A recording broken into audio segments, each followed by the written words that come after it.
Welcome to a screencast on an introduction to calorimetry. Suppose we have a container that has some cool or low temperature water in it.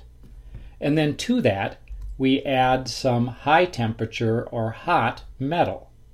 Well, what ends up happening is the temperature of the water increases, the temperature of the piece of metal decreases, and this occurs because heat flows from the metal to the water. It flows from the high temperature substance to the low temperature substance. Now, this heat flow will continue until both the metal and the water have reached the same temperature or they're in thermal equilibrium. Now, in an ideal situation, all of the heat that's given off or released by the metal ends up being absorbed or taken in by the water, and no heat is lost from our metal and water system here. Now, this is an example of a very simple calorimeter, and in calorimetry experiments we will typically measure temperature changes and then relate those to heats for processes, in this case just a simple transfer of energy from one substance to another, but in general we'll relate these temperature changes to heats of chemical reactions. Now, in order to do this, we need to use the relationship between heat and temperature change for a substance, and that relationship is given by the equation Q equals mc delta T, with delta T equals T final minus T initial. And in this equation, the Q is the symbol for heat, and heat always flows from the high temperature substance to the low temperature substance. M is mass. C is what's called specific heat, and it is a measure of how readily a substance will change temperature when heat is added to it, or for that matter taken from it.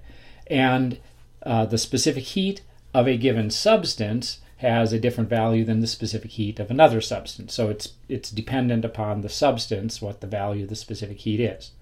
And then T, of course, is temperature. Here are some values of specific heat for a small selection of substances, 3 metals and 2 liquids at room temperature.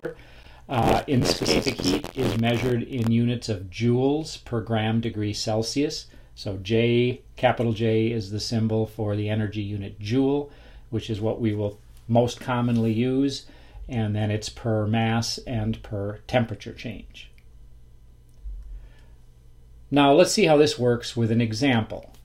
We have a 53-gram piece of iron, initially at a higher temperature, added to 75 milliliters of water, initially at a lower temperature.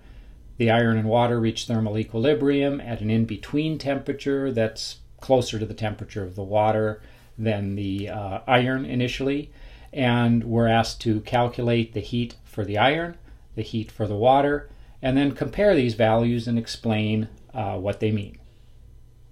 So to calculate the heat for the iron, we use Q equals mc delta T for the iron.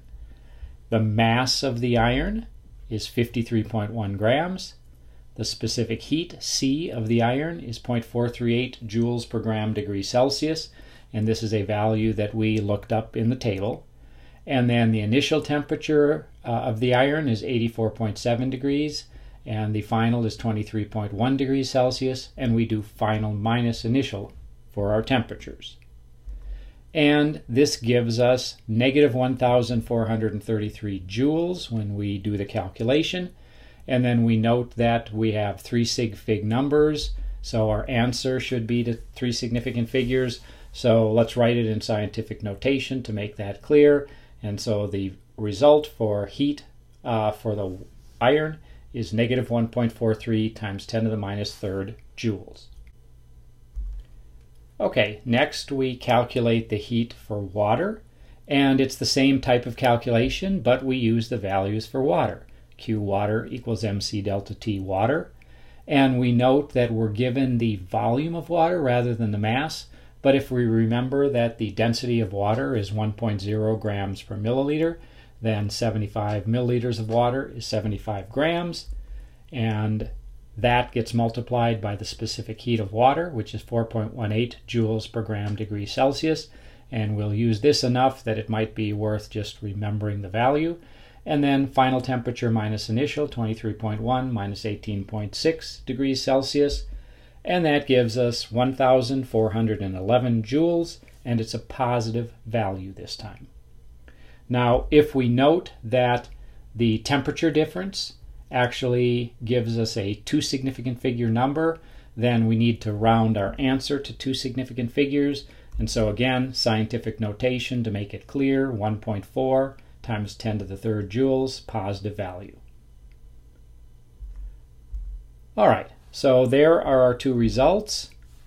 Negative 1.4 times 10 to the third joules for the Q iron, positive 1.4 times 10 to the third joules for the Q water.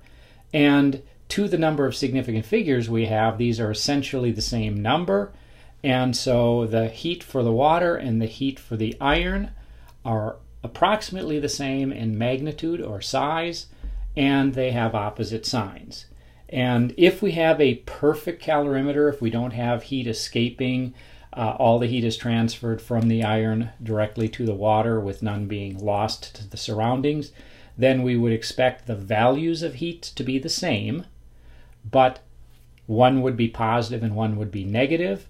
And the negative in the case of heat means energy or heat is given off or released, and the positive in the case of heat means that energy or heat is taken in.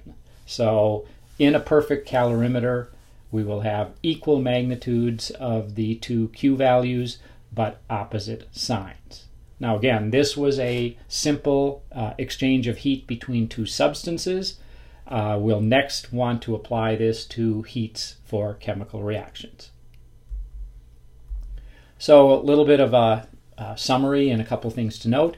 Calorimetry is the study of heat transfer in chemical reactions. And the basic idea is we calculate the heat of a reaction or of a process by measuring temperature changes of the contents of the calorimeter and then doing the appropriate calculations to determine the measure or value of interest, which typically is going to be a heat or energy type of value. Now, in an ideal situation, we have no heat that's lost when the reaction occurs in the calorimeter, and the Q of the reaction and the Q of the calorimeter are equal to each other but opposite in sign, so Q reaction equals negative Q calorimeter. In the real world, there is some heat lost, and either we accept that and we have some error in our values, or we get very careful about finding ways to track the lost heat and account for it in our calculations. And in this class, we will do the former. We'll just have some error that we'll know we have approximate results. Now, chemists can use something known as a bomb calorimeter to make very accurate measurements, typically of combustion reactions. We have in a bomb calorimeter a very beefy, thick-walled steel container. We put a sample of something we'd like to combust or burn inside of that, fill it with oxygen at a fairly high pressure, and then submerge this in a big container filled with water, and have a stirrer to mix things up and a thermometer to measure the temperature. And then we have typically a way to ignite the sample, so some ignition wires, and we put a little spark through the sample, get it to start burning. It burns, it gives off energy. The energy from the reaction is absorbed by the solution, and then from the temperature change of the solution and also of the piece of the metal canister, we do the calculation that eventually lets us determine how much energy was given off per, let's say, gram of food or whatever it was we were interested in. And in general chemistry labs, students typically use coffee cup calorimeters to perform the experiments. In this case, the reacting mixture the reaction takes place inside the coffee cup, and these are simply not as accurate as bomb calorimetry experiments because there's just more heat transfer between the reacting mixture and the surroundings, And so we simply accept that we have less accurate measurements or values. Well, let's do an example of a calorimetry calculation for a chemical reaction. And here we have sulfuric acid and sodium hydroxide mixed together. Those two will react. They'll neutralize each other, make a salt and water.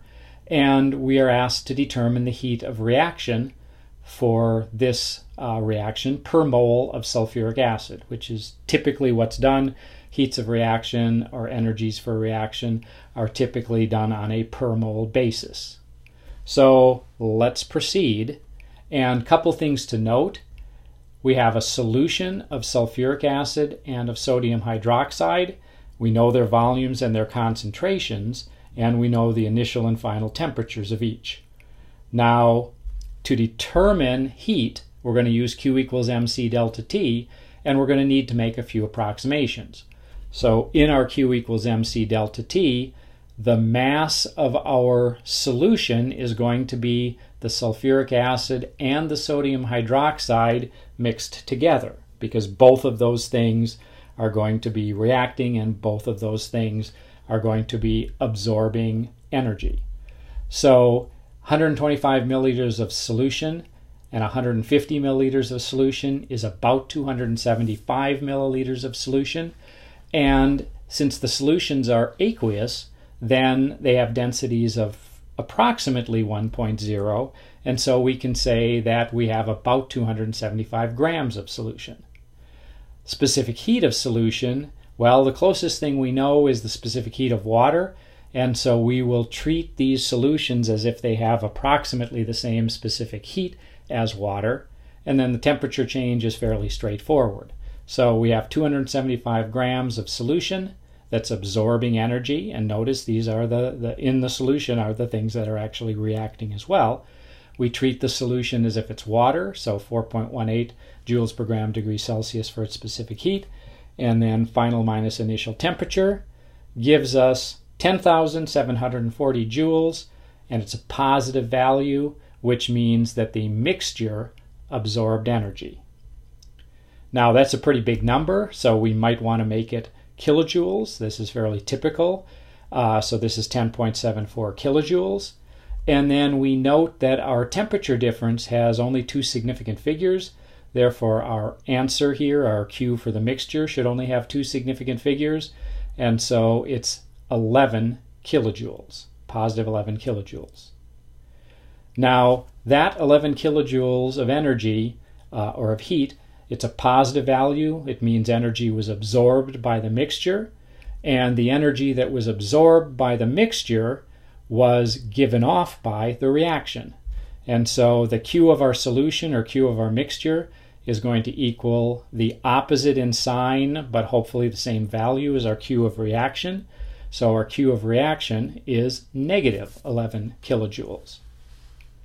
Now note, this is the amount of energy that the reaction gave off, but we want the heat of reaction per mole of sulfuric acid. So what we need to do is see how much sulfuric acid we have, and also how much NaOH we have, and in fact check to see if either one of those is the limiting reactant. So the reaction that takes place, acid-base reaction between H2SO4 and NaOH, it has a 2-to-1 stoichiometry. We can determine the amount of sulfuric acid that we started with by doing the volume times the molarity. So liters times moles per liter gives us moles of sulfuric acid. We do the same thing but using the values for sodium hydroxide, and that gives us 0.450 moles of NaOH as compared to the 0.250 moles of H2SO4. And now we note that if we have 0.45 moles of NaOH, and it reacts on a 1 to 2 stoichiometric basis with the sulfuric acid, then the 0.450 moles of NaOH requires 0.225 moles of H2SO4 to react with it. So that's how many moles of H2SO4 are needed. But we note that we actually have 0.250 moles of H2SO4. So there's more sulfuric acid available than is needed for the reaction, which means that the sulfuric acid is the excess reactant, the sodium hydroxide is limiting, and so when the 0.450 moles of sodium hydroxide has fully reacted, only 0.225 moles of sulfuric acid will have reacted, and there will be some excess sulfuric acid that is not able to react because there's no sodium hydroxide and no more sodium hydroxide around for it to react with. So to do this heat of reaction on a per mole basis, what we have is there were 11 kilojoules of energy given off, so negative 11 kilojoules, per 0.225 moles of sulfuric acid that actually reacted, and that gives us negative 49 kilojoules per mole of sulfuric acid that reacted. And the interpretation would be if 1 mole of sulfuric acid reacts with 2 moles of sodium hydroxide, then 49 kilojoules of energy would be given off in that process. And notice that heats of reaction are going to be proportional to amount of reacting substance.